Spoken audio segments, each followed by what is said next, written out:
मुळामध्ये शहरामधले जे आता अतिक्रमण निष्कासनाची जी अनधिकृत आणि अवैध स्वरूपाचे जे प्लॉटिंग होत आहे त्या प्लॉटिंगच्या संदर्भात ही कारवाई माननीय महापौर महोदय आणि माननीय आयुक्त महोदय यांच्या आदेशान्वये ही झालेली होती. आणि ही कारवाई करत असताना शहराच्या जो आउटस्कर्ट्स म्हणजे बाहेरील भाग आहे त्या बाहेरील भागामध्ये किती मोठ्या प्रमाणात अनधिकृत प्लॉटिंग, जिथे कुठल्या येण्याची परवानगी नाही आहे, तिथल्या कुठल्या लेआउटची परवानगी नाही आहे, या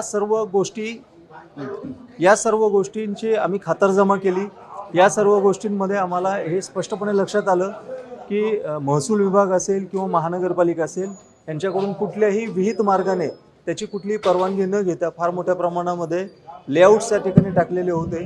आणि सर्वसामान्य गरीब लोक जे आहेत ती त्यांच्या आयुष्यभराची जी जमापुंजी आहे ती त्या ठिकाणी खर्च करून अशा प्रकारचे प्लॉट्स घेत होते. मात्र ते घेत असताना त्याचं जे काही कायदेशीर प्रक्रिया आहे त्या कायदेशीर प्रक्रियेचा अवलंब न केल्यामुळे मोठ्या प्रमाणात त्यांची फसवणूक होण्याची शक्यता गृहीत धरता महानगरपालिका प्रशासनाने त्या खाजगी जागा असतील, त्या वक्फ लँड असतील, त्या कासंबरी दर्ग्याच्या जागा असतील, त्या सर्व ठिकाणी मोठ्या प्रमाणात कारवाई केलेली आहे. आणि आत्तापर्यंत आमच्याकडे 2973 एवढ्या मोठ्या प्रमाणात आम्ही प्लॉट्स हे उद्ध्वस्त केलेले आहेत. बऱ्याच ठिकाणी आम्ही ज्या ठिकाणी कारवाई केलेलो होतो त्या निर्माणाधीन पण बरीचशी कामं होती. त्या निर्माणाधीन कामं आम्ही तात्काळ स्वरूपात निष्कासित केली.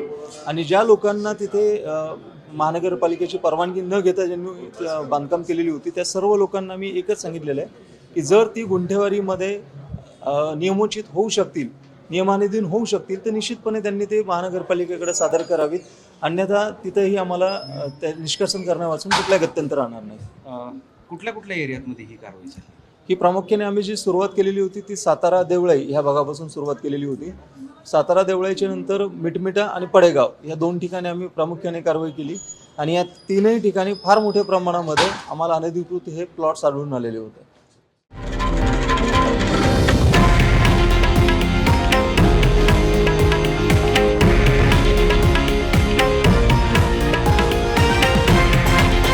हे आहे देशातील नंबर 1 न्यूज नेटवर्क आणि आपण पाहत आहात TV9 मराठी, एकमेव.